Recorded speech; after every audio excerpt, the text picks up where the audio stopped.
Last October, I was tagged by Super Mario Fan 03 for the coffee tag, and this time he has tagged me again for the movie tag.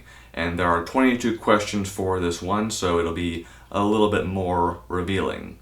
Before we dive in, I will tag two of my very good friends, Ryan St. Hilaire and 22 Tiger Dude. To both of you, enjoy the journey.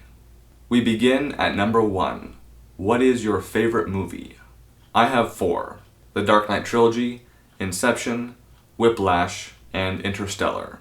Each one of those films changed my life and made me look at films differently, made me just appreciate what goes into a film, how a film can make you feel. Just each of them just, makes me feel like life matters, like honest to goodness, that's what those films make me feel like. And every time that I watch them, I have this urge to pick up my camera and tell a story, and I live for that feeling, so yeah, all 4 of those, definitely, they're my favorites. Number 2, what is your favorite scene from that movie? From Batman Begins, the final scene between James Gordon and Batman. It's very beautifully, simply directed, and does a wonderful job of establishing their rapport for what's to come. I'll look into it. From The Dark Knight, it's really hard to choose one scene out of the whole film, but I would say the one scene I have watched the most by itself is the IMAX prologue, and I saw it for the very first time in front of I Am Legend as a special preview, and when I saw it then, yeah, it was like love at first sight. From The Dark Knight Rises, there are 2 scenes that I love a lot. They are the first big fight scene between Batman and Bane in the sewers, and then the wrap-up scene where it is revealed that Joseph Gordon-Levitt is in fact Robin.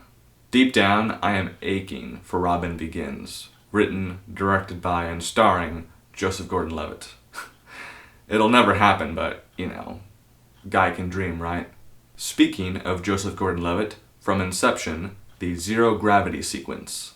It was achieved practically and is one of the best directed action scenes I have ever encountered. From Whiplash, the breakup scene. It's painfully realistic. That's exactly my point. What the fuck is wrong with you? Finally, from Interstellar, the scene where Cooper receives all those messages. Breaks my heart every time. Number 3, who is your favorite actor? I have 4, and for each one, I will go to a movie just for them. I will pay full price, no questions asked. Michael Fassbender, Joseph Gordon-Levitt, Tom Hardy, and of course, Kevin Spacey. Who is your favorite actress? I have 2, and for both, I will go to a movie just for them and pay full price, no questions asked. Brie Larson and Marion Cotillard. Number 4, the actor and actress you find to be most annoying.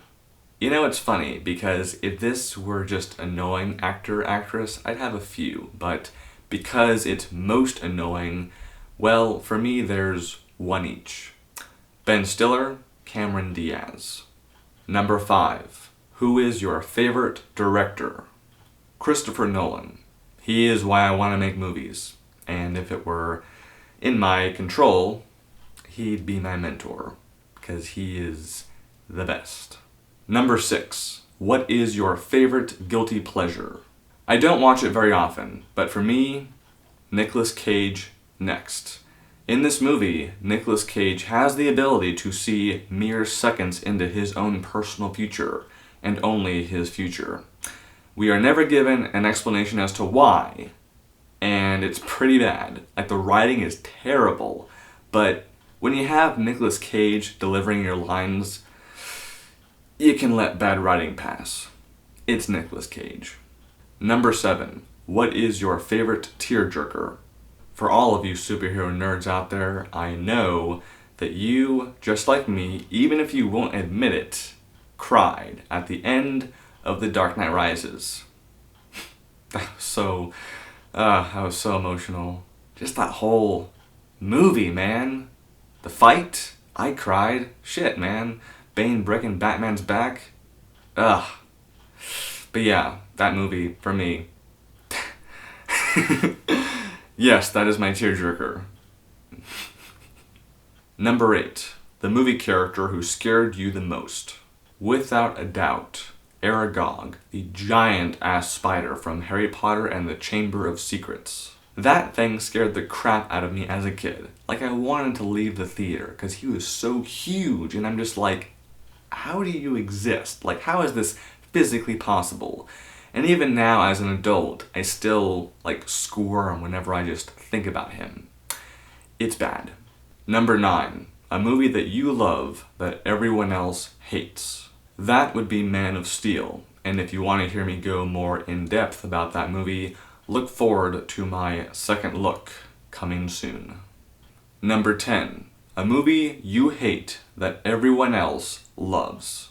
When I read this question, 2 films came to mind. The Wolf of Wall Street and All Is Lost. In both cases, the film, quite honestly, pissed me off. And when I came home to do my review, I basically allowed my inner immaturity to fuel my review. And to put it very bluntly, I made 2 reviews that were awful and that I'm not proud of. But that was back then, and I learned my lesson. Now, with the movies themselves, I love and admire both Scorsese and DiCaprio. They both inspire me, and they both are essential talents in film. They have influenced a lot of people, and they just do their job really well. But with The Wolf of Wall Street, Scorsese basically remade Raging Bull, and to put it nicely, I would personally rather pay to rewatch Raging Bull than be paid to rewatch The Wolf of Wall Street one more time. In the case of All Is Lost, I got really bummed out from watching that movie, and that's not why I go to movies. I go to be inspired. All Is Lost uninspired me, and as a result of that, I hesitate to watch anything else that J.C. Chandor makes. And yeah, just thinking about it's not... just thinking about it upsets me because that movie just... yeah. Number 11. Favorite movie duo.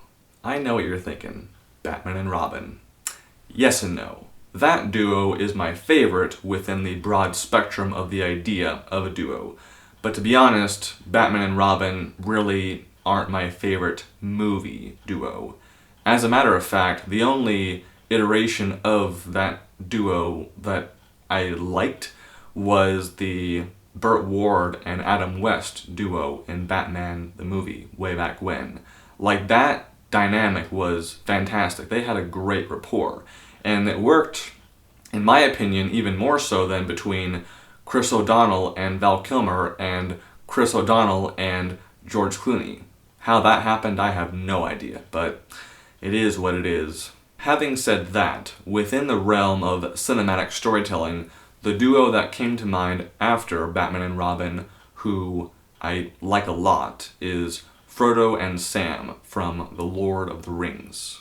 I chose them because their journey of brotherhood spans for 3 films, and it's one of the most emotionally unforgettable I have ever experienced. And if you have a best friend, like if you're Frodo and Sam, you know that if you're Sam, you need your Frodo, and if you're Frodo, you damn sure need your Sam.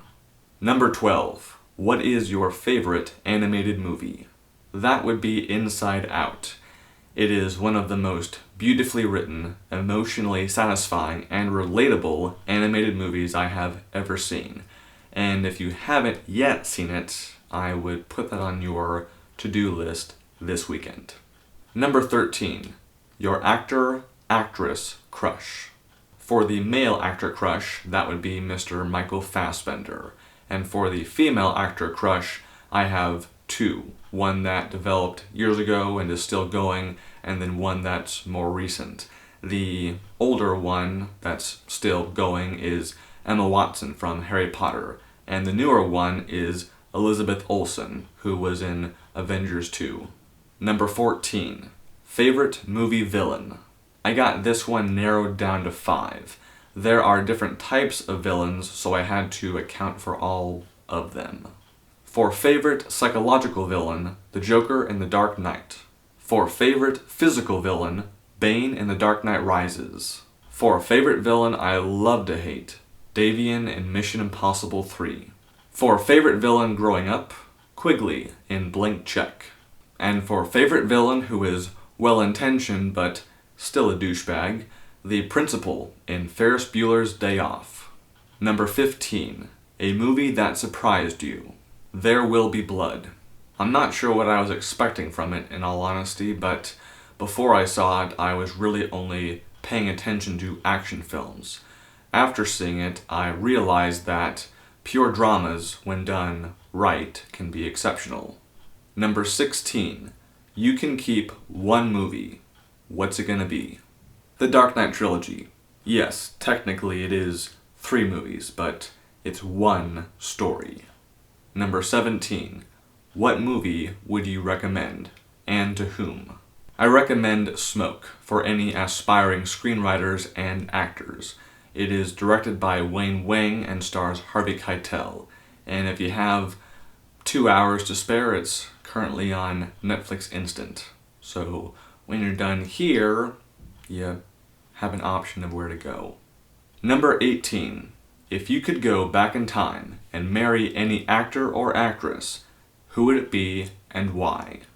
Okay, I'm gonna go with 2 actresses. That way, if one were to say no, there's always the next one.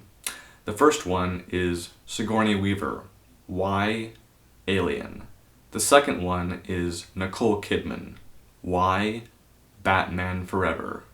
Number 19. Name one remake you wish had never been made. Point Break. You remade a great movie that a lot of people don't realize was originally directed by Catherine Bigelow. Dude, it's insult to injury. Number 20. You're about to die and can only watch one more movie.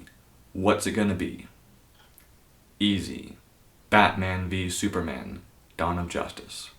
Number 21.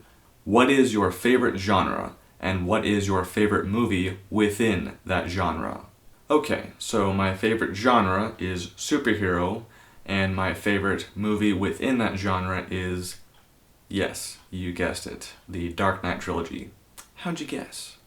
Number 22. What is the first movie you recall watching in the theater? 102 Dalmatians, released back in 2000.